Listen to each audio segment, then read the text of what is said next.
तो दोस्तों स्वागत है आपके अपने चैनल तेजस एजुकेशन 0.1। तो लाए हैं आज की इस वीडियो में गुणनखंड ज्ञात करना। ठीक है, गुणनखंड एकदम आसान तरीके से आपको बताएंगे। बस वीडियो को भगाना नहीं, वीडियो को भगाएंगे तो आपको समझ में नहीं आएगा।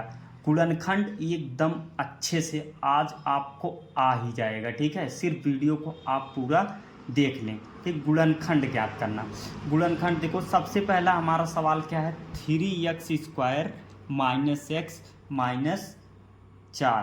ठीक है, वीडियो अगर पसंद आए तो लाइक एवं सब्सक्राइब करें और अपने दोस्तों के पास भी भेजें, ताकि जो है वो लोग भी देखें और वो लोग भी पढ़ें।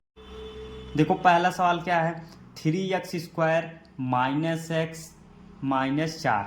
जब यहाँ x² का कोई गुणांक आगे लगा रहता है तो उसका गुणा हम 4 में कर देते हैं। तो यहाँ देखो हमें 12x², पहले ध्यान से देखो, बेसिक चीज़ें समझा रहा हूँ तभी गुणनखंड आएगा, नहीं तो गुणनखंड आप लगा नहीं सकते हो। और ये बीच का पद जो है उसी को ही हमें समझना है, बीच के पद को ही समझना है। ऐसा जोड़ें कि हमें ये -x आ जाए और ऐसा गुणा करें कि हमें 12x² आ जाए। ठीक है, इसको कैसे तोड़ना है ये चीज़ें आपको आनी चाहिए। देखो हम अगर इसको तोड़ देते हैं 4 और 3 में, 4x और 3x में जो कर देते हैं। ठीक है, -4x + 3x में अगर हम इसे तोड़ते हैं तो 4×3 12x² जो है माइनस में आ जाता। ठीक है, माइनस में आ गया। अब अगर हम -4x + 3x को अगर हम इसको घटाएंगे तो -x मिलेगा हमें, जो कि यहाँ बीच में दिया है। गुणनखंड ज्ञात करने का यही तरीका है, सेम नियम यही है। और हर गुणनखंड में ये नहीं कि इसमें कुछ और नियम है, दूसरे में कुछ और नियम है, कुछ नहीं, सिर्फ एक गुणनखंड अच्छे से आपको लगाना आ गया इस टाइप का, और बीच के पद को तोड़ना समझ में आ गया। अभी देखो ये 6 दूनी, अगर हम 6x और 2x के रूप में भी तोड़ें तो 6 दूनी 12x² भी आ जाएगा। ठीक है, लेकिन हमें जो है अगर इसको हम घटाएंगे या जोड़ेंगे तो हमें -x नहीं मिलेगा, हमें -x भी चाहिए। ठीक है, तो 4x और 3x, 4x और 3x, 4x में से जब 3x घटेगा तो हमें x मिल जाएगा, और पद जो है बड़ा है माइनस का तो -x मिल गया। और अगर 4 और 3 का हम गुणा कर देंगे तो 4×3 12, माइनस का चिन्ह है तो माइनस का चिन्ह लग जाएगा। ऐसे हमें तोड़ना है। अब देखो यहाँ सवाल देखो, 3x² - 4x + 3x - 4। ध्यान से देखिएगा, अब इन दोनों में और इन दोनों में देखिए कॉमन क्या दिख रहा है आपको। कॉमन इसमें हमें दिख रहा है x यहाँ भी है, x यहाँ भी है। x को हम कॉमन ले लेंगे, यहाँ क्या बचेगा 3x - 4। जब 4x है यहाँ, x को हमने कॉमन ले लिया तो यहाँ 4 बचा।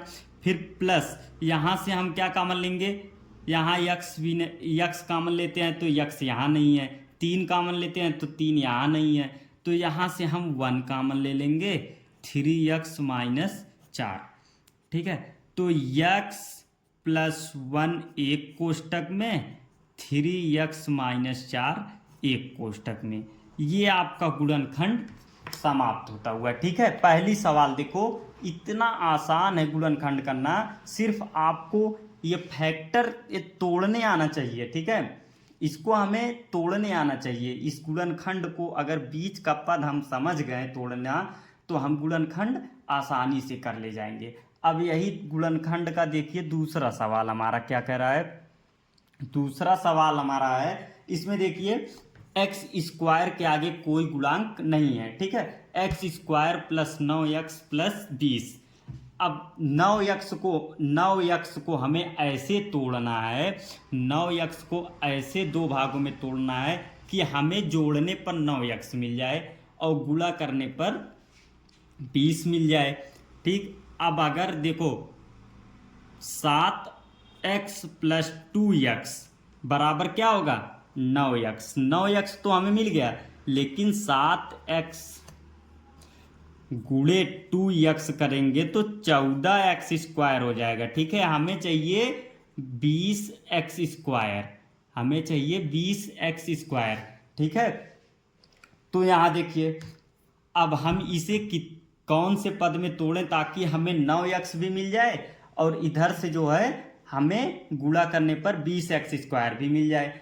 अब देखिए x² प्लस, अगर हम इसे 4x प्लस 5x के रूप में तोड़ दें तो 5 चौके 20 भी मिल जाएगा और 5 4 9 भी मिल जाएगा। ठीक है, अब इसे तोड़ते हैं हम 4x प्लस 5x प्लस 20।